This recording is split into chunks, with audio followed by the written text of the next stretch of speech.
Assalamualaikum warahmatullahi wabarakatuh. Salam sejahtera bagi kita semua. Shalom, Om Swastiastu, Namo Buddhaya, Rahayu. Yang kami hormati Bapak Dr. Jason Squire, Direktur Raoul Wallenberg Institute, Kantor Regional Asia Pasifik. Yang kami hormati Bapak Dr. Dahana Putra, BCIP SH MSI, Direktur Jenderal Hak Asasi Manusia, Kementerian Hukum dan HAM Republik Indonesia beserta jajaran. Yang kami hormati Bapak Dr. Raditya Jati, SSI MSI, Deputi Bidang Sistem dan Strategi Badan Nasional Penanggulangan Bencana Republik Indonesia. Dan yang kami hormati pula Bapak Gustav Dahlin, Wakil Duta Besar Swedia untuk Indonesia, serta Bapak dan Ibu hadirin sekalian yang tidak dapat kami sebutkan satu persatu, baik yang hadir secara langsung bersama kami di Hotel Borobudur maupun yang bergabung secara virtual melalui platform Zoom. Pertama-tama, mari kita ucapkan puji syukur kehadirat Allah Subhanahu wa Ta'ala, karena atas karunia-Nya kita dapat berkumpul pada pagi hari yang mendung dan syahdu ini untuk mengikuti kegiatan penutupan program regional Raoul Wallenberg Institute bertajuk Synergies for Sustainable Change, Connecting Human Rights, Gender Equality, and Environmental Protection in Asia and the Pacific. Saya Danang Nizar dari Raoul Wallenberg Institute yang akan memandu kegiatan kita pada hari ini. Raoul Wallenberg Institute melalui Kantor Regional Asia Pasifik di Jakarta telah menjalankan inisiatif Regional Asia Program on Human Rights and Sustainable Development dari tahun 2017 hingga tahun 2023. Melalui dukungan pendanaan dari The Swedish International Development Cooperation Agency atau SIDA, program ini bertujuan untuk berkontribusi pada pembangunan yang adil, inklusif, serta berkelanjutan melalui perlindungan hak asasi manusia, kesetaraan gender, dan lingkungan hidup. Melalui kegiatan ini, kita akan merefleksikan perjalanan Raoul Wallenberg Institute selama 7 tahun ke belakang, dalam mendorong pengarus utamaan prinsip hak asasi manusia dan kesetaraan gender dalam isu lingkungan hidup, khususnya yang berkaitan dengan perubahan iklim di wilayah Asia Pasifik. Sebagai informasi, kegiatan ini dilengkapi dengan fitur penerjemah simultan dari bahasa Indonesia ke bahasa Inggris, begitu pula sebaliknya. Dan bagi para hadirin yang hadir secara langsung dapat menggunakan alat yang telah disediakan di meja masing-masing. Dan bagi para hadirin yang bergabung secara virtual dapat mengaktifkan fitur penerjemah di platform Zoom. Untuk memulai acara, Bapak dan Ibu sekalian, kita akan mendengarkan sambutan dari Bapak Dr. Dahana Putra, BCIP SH MSI, Direktur Jenderal Hak Asasi Manusia, Kementerian Hukum dan HAM Republik Indonesia, selaku mitra kerja utama dari Raoul Wallenberg Institute di Indonesia. Kepada Bapak Dr. Dahana, kami persilakan.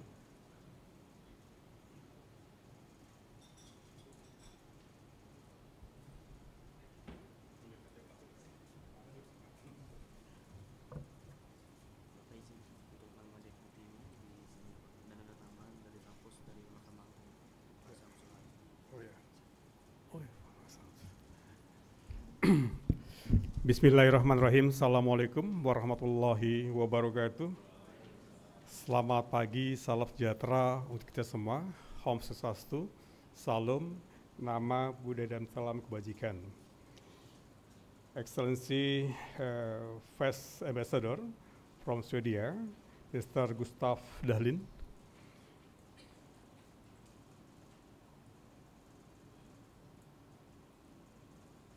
Yang saya hormati Bapak Peter Lundberg yang hadir secara online, yaitu Direktur Raoul Wallenberg Institute. Yang saya hormati Bapak Deputi Bidang Sistem dan Strategi Badan Nasional Penanggulangan Bencana Bapak Dr. Raditya Jati SSI, MSI, yang saya hormati teman saya, ya, Kepala Pusat Pendidikan dan Pelatihan Peradilan, Bapak Syamsul Arif SHMA, terima kasih Pak. Yang saya hormati Direktur Mitigasi Perubahan Iklim Kementerian Lingkungan Hidup dan Kehutanan, Ibu Yulia Suryati SSI, MSc.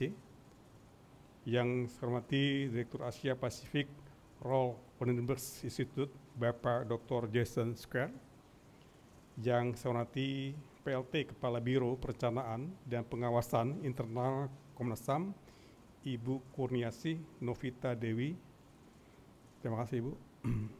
Yang saya hormati Ketua Pokja Bidang Kerjasama Luar Negeri, Biro Humas Hukum dan Kerjasama Kementerian Hukum dan HAM, Ibu Yanges Non Itah.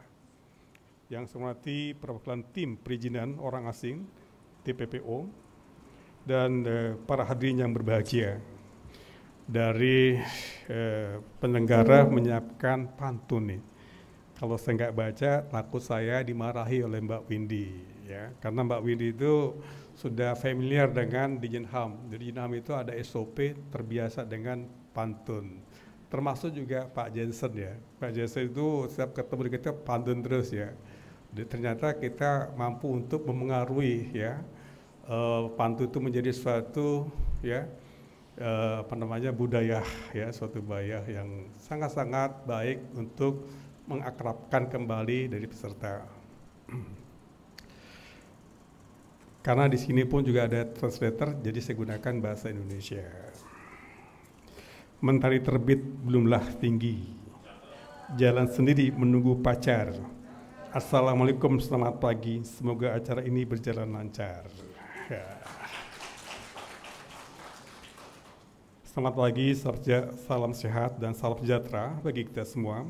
Pertama-tama, marilah kita panjatkan puji syukur kepada Allah SWT, Tuhan Maha Kuasa, atas ridho dan inayahnya kita dapat bertemu, walaupun saat ini hujan.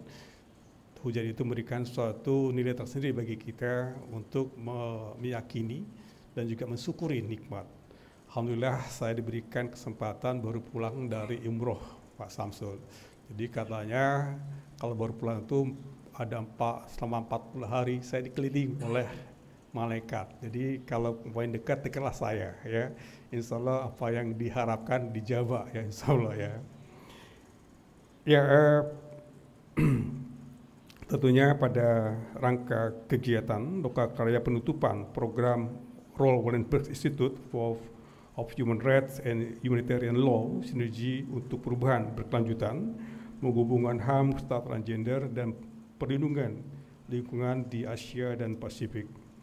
Bapak Ibu yang kami hormati, pada saat ini pemerintah sedang menyiapkan suatu program pembangunan nasional.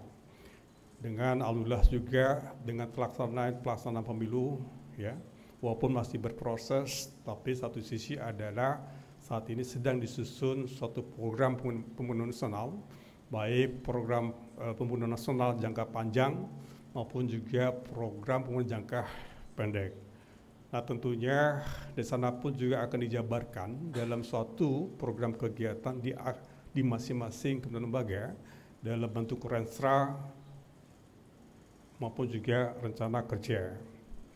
Yang menarik adalah pada saat kita meletakkan hak asasi manusia, kami bersyukur kolaborasi antara Dirjen HAM dengan Komnas HAM, bahkan juga dengan kementerian lembaga itu cukup baik. Karena penting kalau kita bicara HAM itu tidak hanya terdiri dari satu sektor, tapi multisektor, perlu ada kolaborasi.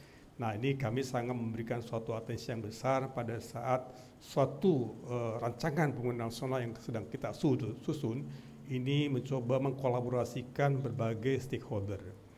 Kalau kita bicara hak asasi manusia, memang kalau kita lihat tusi dan fungsi, ada 3 kementerian lembaga yang memiliki hak asasi manusia di lingkup kementerian lembaga. Di sana adalah Kementerian Hukum dan HAM, ditangani oleh Dirjen HAM. Ada juga Kementerian Luar Negeri, ditangani oleh salah satu direktorat, ya, HAM dan Kemanusiaan, dan juga ada Kemenko Polhukam. Nah, satu sisi juga ada lembaga nasional. Di sana ada Komnas HAM, ada Komnas Perempuan, Komnas Anak, disabilitas, ya LPSK maupun juga Ombudsman. Inilah. Maka dalam hal ini kami mencoba memformulasikan dengan berbagai stakeholder untuk membuat suatu HAM dalam tataran yang aplikatif. Alhamdulillah terkait ultimate goals meletakkan HAM itu menjadi suatu lingkup kegiatan yang mengilhami semua kegiatan di lingkup kegiatan-kegiatan kementerian lembaga. Supremasi hukum yang berkeadilan dan berkepastian kita masukkan tidak hanya berlandaskan kepastian keadilan, tapi juga berlandaskan hak asasi manusia. Dengan demikian hak asasi manusia itu menjadi suatu dasar dalam konteks pelaksanaan supremasi hukum. Ini hal yang cukup baik dan juga menjadi hal positif bahwa itu sudah disetujui oleh Kementerian Lembaga. Nah tentunya kalau itu disetujui, maka ini akan dijabarkan oleh kegiatan dari masing-masing Kementerian Lembaga. Nah tentunya kalau kita lihat bahwa dalam ketentuan pasal 28 I ayat 2 meletakkan bahwa tanggung jawab negara itu ada 5P, ya sesungguhnya 4P. 4P, perlindungan, pemajukan, penegakan. Ya. Nah penghormatan itu pun juga bagian yang terintegrasi walaupun beda pasal. Sama juga dikuatkan lagi dari Undang-Undang 39. Di sana pun juga meletakkan ya 4P plus 5P ada di ketentuan definisi hak asasi manusia. Jadi kalau kita lihat, kita gabungkan bahwa tugas negara terutama pemerintah itu dalam konteks 5P. Perlindungan, pemajuan, penegakan, penghormatan, maupun pemenuhan hak asasi manusia. Itulah Bapak saya kalian, ini akan dijabarkan dalam bentuk kegiatan konkret dari masing-masing kementerian lembaga berdasarkan fungsi masing-masing. Nah tentunya adalah bahwa dengan program tersebut dan juga yang telah kita lakukan, penting adanya suatu kolaborasi. Kolaborasi itu dari berbagai kementerian lembaga. Tentunya kita pun juga butuh kerjasama dengan ya, berbagai negara maupun juga organisasi internasional. Salah satu poin adalah kerjasama dengan RWI. Kami sangat berterima kasih karena memang kerjasama dengan RWI cukup lama, sejak 2017. Jadi kebetulan saya di Jinham ini agak baru, orang baru tapi stok lama. Sesungguhnya saya juga lama di Jinham ya sejak 2001 walaupun memang di Kumham itu pada saat promosi itu harus keluar dulu dan kembali lagi, dan juga saya juga lama di peraturan perundang-undangan. Ya, jadi cukup lama jadi direktur di sana, bahkan juga menjadi acting dirjen peraturan perundang-undangan. Jadi satu sisi adalah bahwa kita mencoba mengintegrasikan HAM itu dalam berbagai perspektif. Nah, maka dalam konteks ini ya berbagai hal yang kita lakukan dengan RWI. Ada 3 grand strategi yang dilakukan oleh Jinham dengan RWI, khususnya Kementerian Hukum HAM. Pertama adalah dalam kegiatan good governance ya bisnis HAM maupun juga terkait gender mainstreaming. Itu menjadi suatu kegiatan besar yang dijabarkan dalam berbagai kegiatan. Nah, alhamdulillah juga ya Presiden sudah menerbitkan bisnis HAM dengan peraturan Presiden nomor 60 tahun 2023 pada bulan September ya tanggal 26. Alhamdulillah juga ternyata RWI pun juga mendukung berbagai hal terkait pelaksanaan dari peraturan Presiden tersebut. Dengan adanya panduan ya pelaksanaan dari bisnis HAM dan juga terkait juga dukungan terkait gugus tugas nasional dan gugus tugas daerah. Kenapa? Karena memang dalam peraturan Presiden tahun 60 tahun 2023 pun juga mengamanatkan tentang adanya gugus tugas nasional. Jadi gugus tugas nasional itu dari 16 kementerian lembaga yang juga sudah dikukuhkan oleh Bapak Menko Polhukam pada bulan November tahun lalu. Dan juga saat ini juga sedang dibentuk gugus tugas daerah yang sudah terbentuk kurang lebih 10. Jadi kalau kita cermati antara GTN dan GTD, ini pun juga ada keterlibatan berbagai stakeholder, baik pemerintah, pelaku usaha, dan juga masyarakat. Tadi saya sampaikan bahwa kalau kita bicara HAM itu tidak serta-merta hanya satu perspektif, tapi multi stakeholder. Ini sangat penting. Dengan demikian nanti yang kita lakukan adalah tanggung jawab kita semua. Dalam konteks ini pun juga Dijenham, Kemenkumham itu melakukan satu kegiatan kerjasama dengan RRI dalam konteks pelaksanaan baik terkait Dijenham maupun juga terkait sosialisasi. Dan juga ada terkait Prisma, pengenalan risiko bisnis Dijenham. Ini Prisma cukup menarik Bapak sekalian. Jadi Prisma itu suatu aplikasi yang membantu bagi pelaku usaha untuk asesmen terkait hak asasi manusia. Kenapa? Karena memang amanah dari PBB dengan United Nations Guiding Principle on Human Rights 2011, dan saat ini ada 33 negara yang memiliki instrumen terkait bisnis dan HAM. Alhamdulillah Indonesia menjadi negara ke-33 yang memiliki bisnis dan HAM.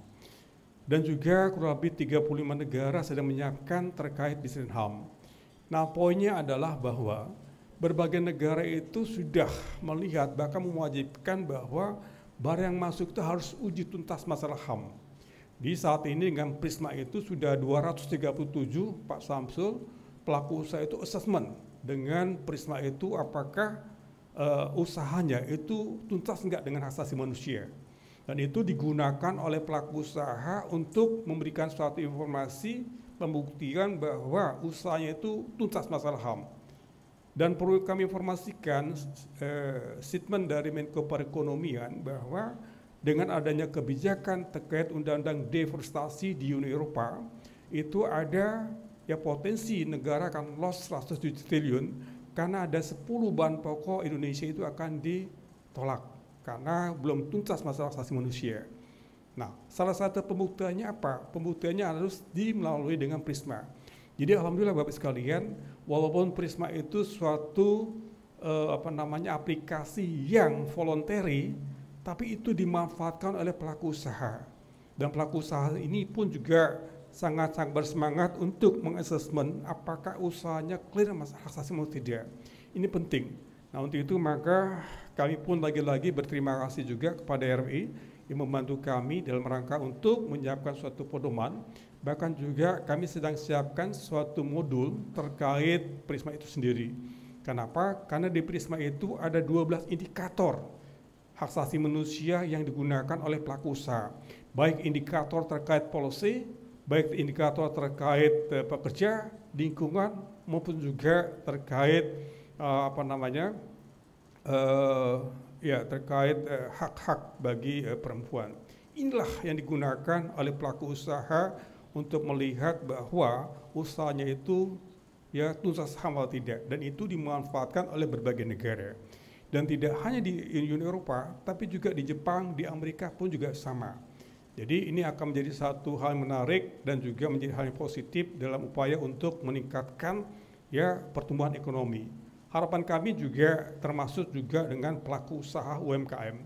Jadi UMKM pun juga kami sudah bergerak bahwa tidak serta-merta pelaku usaha yang multinasional, tapi juga pelaku usaha UMKM pun juga kita coba kuatan dengan hak asasi manusia.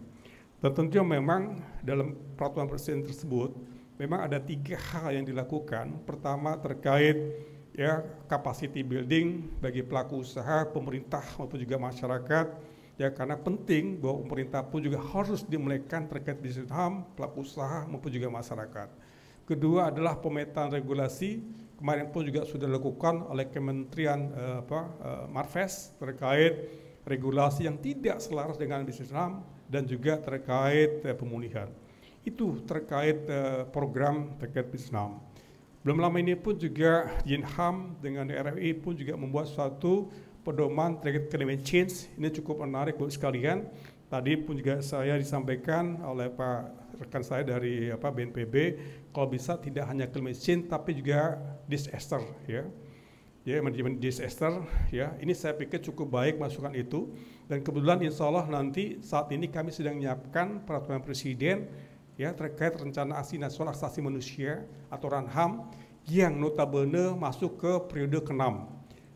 Bisa bayangkan RANHAM itu masuk periode 6, sebelumnya 2019 sampai 2024 itu rejim ke-5, saat ini masuk ke rejim ke-6. Dan ranah pun juga di sana ada program utama yang untuk yang program utama Ranham ke-5 itu ada 4 ya, terkait anak, perempuan, masyarakat adat, dan juga terkait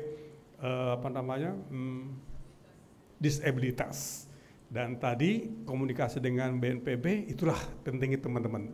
Ternyata komunikasi itu cukup gak perlu lama, ternyata singkat tapi bermakna. Duduk 5 menit langsung dapat masukan dari teman BNPB, Pak Raditya. Pak, bisa nggak kita masukkan untuk menjadi terkait manajemen disaster? Kenapa tidak gitu kan? Nah ini punya sangat baik Pak. Nanti kita coba tuangkan dalam suatu kajian dan juga langkah-langkah dilakukan oleh Kementerian Lembaga. Jadi insya Allah kita akan siapkan dengan mengusulkan 5 program utama terkait anak, perempuan, difabel, maupun masyarakat adat, dan juga ditambah dengan climate change dan juga manajemen disaster. Dan ini lagi-lagi terkait climate change sudah ada suatu kajian yang dilakukan oleh kita semua kerjasama dengan RI, dan tentunya menjadi suatu dokumen sangat penting dalam rangka untuk pembangunan nasional. Bapak Ibu yang kami hormati, harapannya tonggak pencapaian kerjasama antara Kementerian Hukum dan Royal Wallenberg Institute ini dapat dilanjutkan pada masa akan datang dengan program yang lebih faktual terkait HAM. Demikian yang dapat saya sampaikan. Saya ucapkan terima kasih dan apresiasi tinggi kepada Royal Wallenberg Institute yang telah mendukung Kementerian Hukum HAM.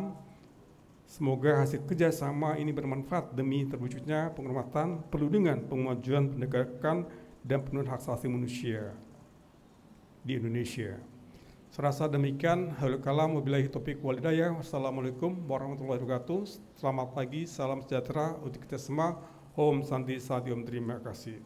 Burung elang terbang tinggi, melambung jauh di sore hari. Selesai sudah sambutan kami di lain masa, berjumpa lagi.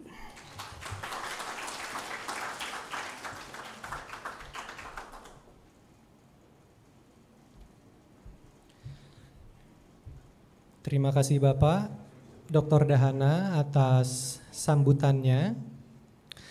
Sebelumnya izin mohon maaf Bapak karena di contekan saya tidak ada pantun, jadi saya tidak berani untuk menyanyi pantun Bapak.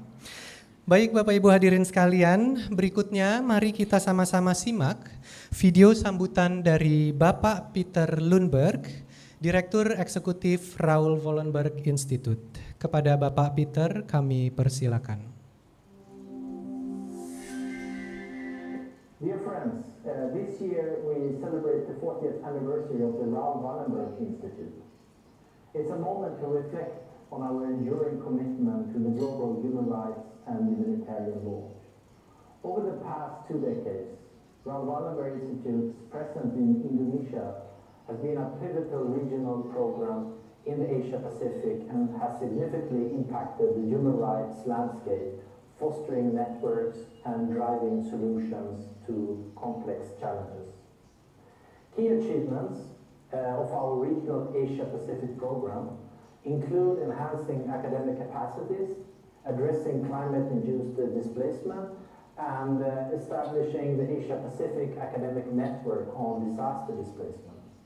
Despite challenges posed by COVID-19, our APP has thrived, producing a flagship report in human rights to a healthy environment in Southeast Asia. RAP's influence extends beyond academia, shaping public discourse on human rights and environment. Accredited as a COP observer under the UNFCCC, we disseminate knowledge through various channels, including side events, articles, op-eds, and a lot on social media engagement too.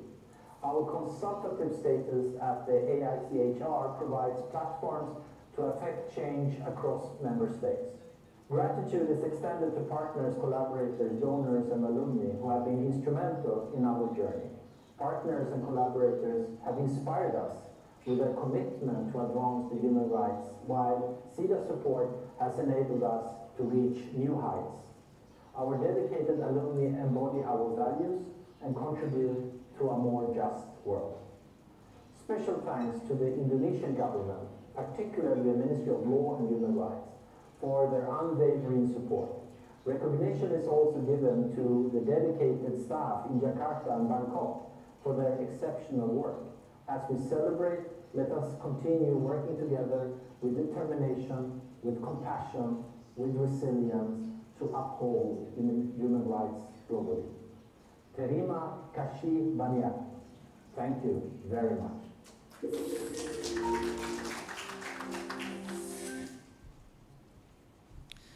Terima kasih banyak atas sambutannya Bapak Peter. Berikutnya Bapak dan Ibu hadirin sekalian, mari sama-sama kita dengarkan sambutan sekaligus pembukaan dari Bapak Dr. Jason Squire, Direktur Raoul Wallenberg Institute, Kantor Regional Asia Pasifik. Kepada Bapak Jason kami persilakan.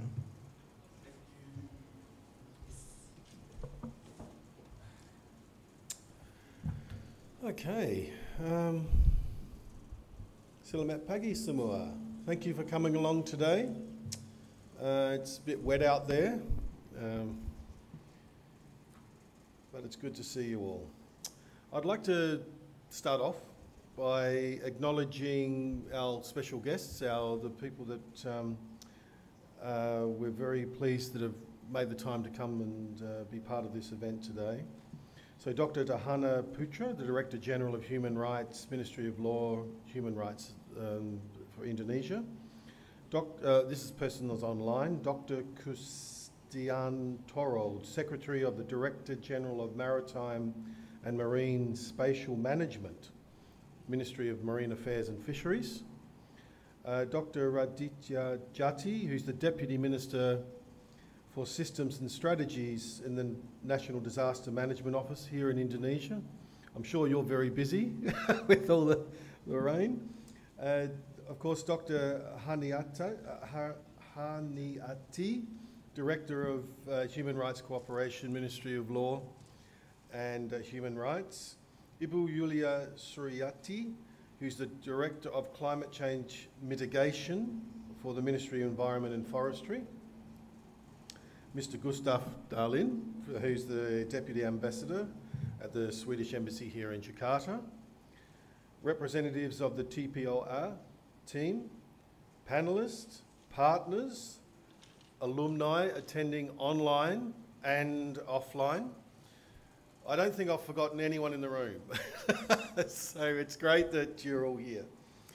So we're here today to mark the conclusion of RWI's Regional Asia Pacific program, which ran from 2017 to 2024.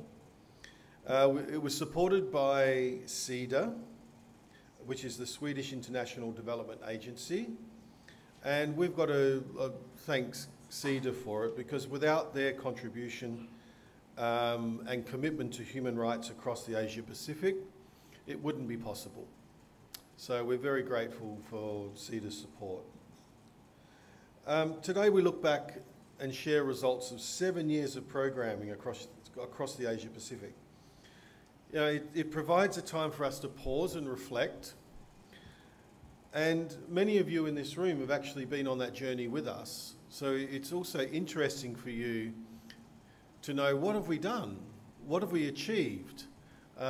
What's actually happened as a result of our collaborations and research and hard work.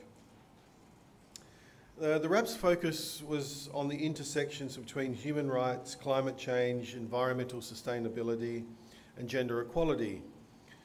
Over the past 7 years, we've witnessed the evolution on the discourse surrounding these critical issues, and we've engaged with a diverse range of stakeholders, not only to deepen our understanding, but it's also played a pivotal role in shaping dialogue and driving positive change. This ongoing dialogue and collaboration underscores the indispensable role of partnerships in really realising our shared objectives. So we've had a few achievements over these times, and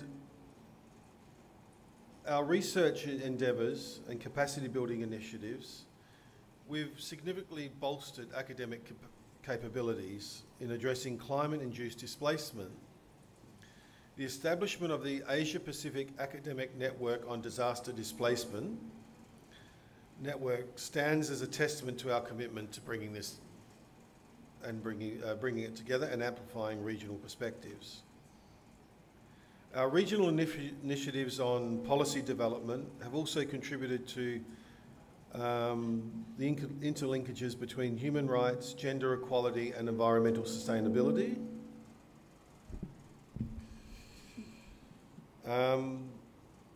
And we've also produced national policy reports for 10 countries in the region. These reports have provided critical guidance and support to the development of essential national strategies, such as the National Strategy Action Plan on Disaster Displacement in Bangladesh. So this is an example of how the work of the program isn't just about academic research, it's also about practical application. And practical application transfers into addressing the pressing challenges of the daily lives of people. So the program isn't just about research, it's also about making change in people's lives. We've done blended learning courses for local government actors, addressing the need for heightened awareness and knowledge concerning intersections of human rights, SDGs in the environment. Handbook for cities, if any of you remember that, we've got that, which was a major piece of work that's actually been a really good practical guide for many cities and national planners and NDMO officers and so forth across the region. We've got a lot of alumni. We've got a lot of people that have been working with us that have actually made change within their sphere of influence, as we call it in development speak. But they've been actually able to take what they've learned from the alumni network and from the research, but actually applied it into their practical lives. So an example is in Baguio City in the Philippines. In Bangladesh, part of our work resulted in 216 children returning to school because of the human rights perspective, so highlighting the positive impact of our alumni's work at the grassroots level. Outside, we've got a gallery walk, which is basically an attempt to give you access to as many publications that we have, but also to give you a snapshot of what's happened over 7 years, because a lot's happened in 7 years. So another area that we work with is youth, the next generation. And we've recognised that involving youth and young professionals in our program strategies is really important. So we've worked with the ASEAN Youth Forum, and we organise a series of youth talks and digital campaigns and so forth, which have been quite successful. Digital communication is a really important part of any program in the modern day. So we're very pleased about that partnership and the results. A report that we did on the healthy environment, prosperous and green in the Anthropocene, which is actually, out of all of our downloads on our off our website, I think it's the #1 download. So it's a really good report, I'd like to say, and it's very helpful for people because it talks about all sorts of issues that are across the region, and we're very happy with it. Another thing that we've really been trying to do as much as possible with the program is to amplify the results in global forums. So RWI has achieved observer status at the Conference of Parties, so COP, under the UNFCCC. And that's allowed us to go to the COPs, to be able to be part of the conversation, to promote human rights. You would think that there would be more of that conversation, but there really isn't. It's one of the dangers of COP, I would hasten to add, is that it's starting to become more a lobbying exercise for business. And as we go towards just energy transitions, and as we go towards transitioning away from fossil fuels, there is a real danger that COPs start to get flooded by business and big corporate interests, and we end up the human rights and the social, those pesky NGOs and people we sort of shoved out in the car park. It's real. We've faced it. We used to get many tickets, and last year we got 3. It's real.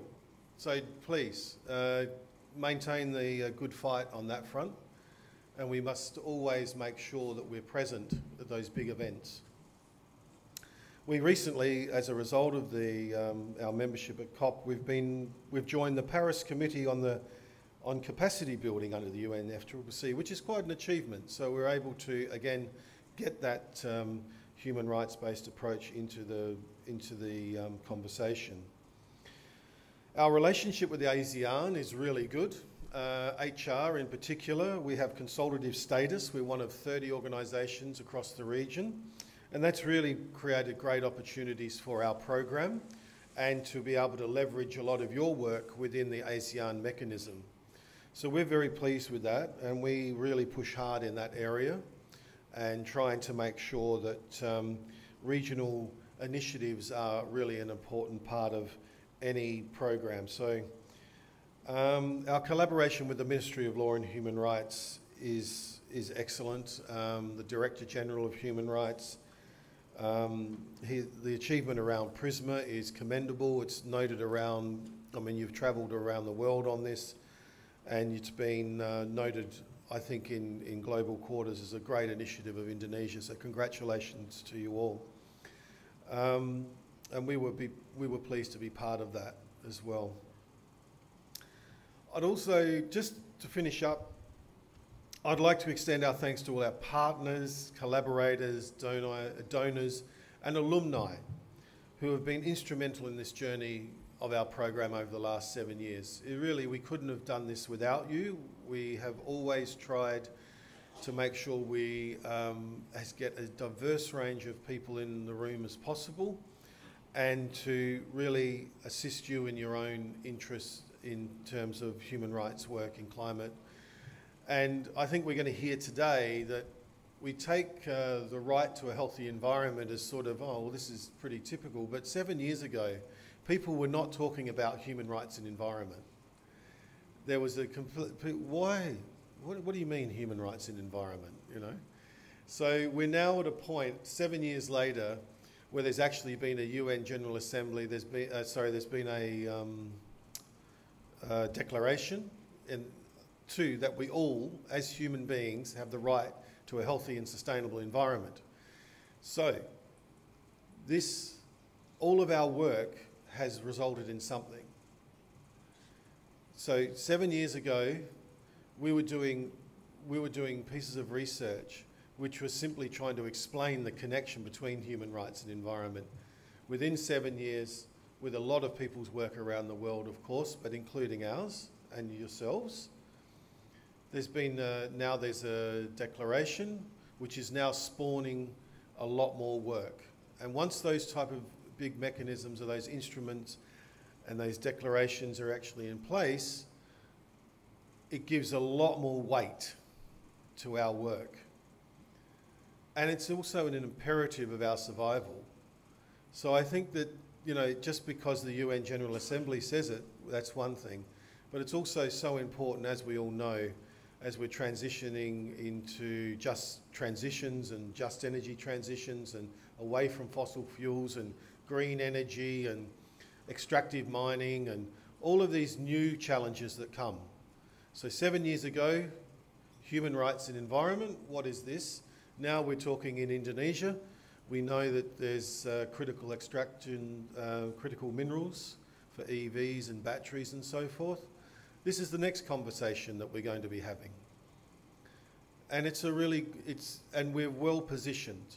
We've already done a piece of work with the Ministry of Law and Human Rights, DGHR, on human rights and just energy transitions in Indonesia, which was recently released, and we're very pleased with that. That comes as a really good time.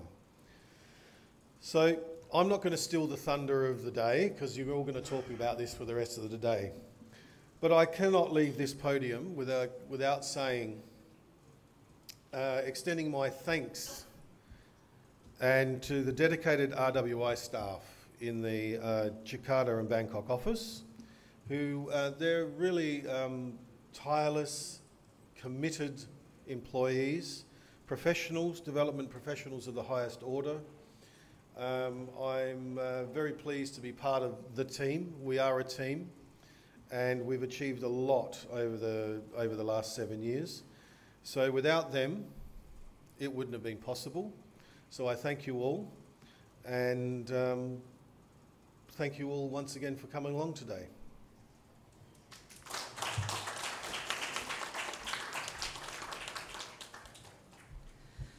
Terima kasih banyak atas sambutannya Bapak Jason dan atas perkenannya untuk secara resmi membuka penutupan program regional Raoul Wallenberg Institute bertajuk Synergies for Sustainable Change Connecting Human Rights, Gender Equality, and Environmental Protection in Asia and the Pacific. Mohon tepuk tangannya Bapak Ibu sekalian.